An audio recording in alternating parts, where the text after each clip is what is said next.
ঠিক আছে ঠিক আছে, আমি দেখছি কি করা যায়, তুই এত চিন্তা করিস না। এই শোনো, বলছি ভাইয়ের না 35,000 টাকার খুব দরকার, তুমি কি ওকে দিতে পারবে? হ্যাঁ হ্যাঁ নিশ্চয়ই, কেন পারবো না। আর নিজেদের লোকদের সাহায্য করবো না? আমি তোমাকে দিয়ে দেবো, তুমি ওকে দিয়ে দিও, ঠিক আছে? ঠিক আছে। আরে ভাই, দাদা, অনেকদিন পরে এসেছিস, কেমন আছিস বল? বলছি আমার 20,000 টাকার খুব দরকার, আমাকে একটু দিতে পারবি? আরে এতে ভাবার কি আছে এত, তুই আমাকে ফোনই করে দিতিস। দাঁড়া দাঁড়া, এখনই করে দিচ্ছি। দেখ চলে গেছে বোধহয়। দাঁড়া।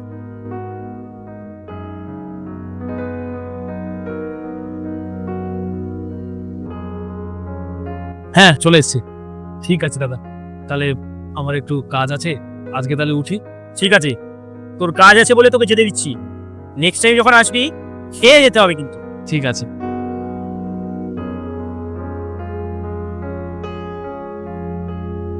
শোনো, তুমি যে তোমার ভাইকে অতগুলো টাকা দিয়ে দিলে, ও শোধ করতে পারবে তো? আর তাছাড়া শুনলাম ওর বিজনেসও নাকি ভালো যাচ্ছে না, সুদ দিতে পারবে তো? সুদ? হ্যাঁ সুদ। তাছাড়া ও যদি বাইরের কারোর থেকে টাকা ধার নিত, সেখানেও তোকে সুদ দিতেই হতো। বিপাশা, তুমি তো তখন এসব কথা বলনি, যখন তোমার ভাইয়ের টাকার দরকার ছিল। আর আমি আমার ভাইয়ের ক্ষেত্রে এসব কথা ভাববো কি করে? সম্পর্কের মধ্যে কোনো শর্ত থাকে না, আর যখন কাউকে সাহায্য করতে হয় না, তখন মন থেকে করতে হয়।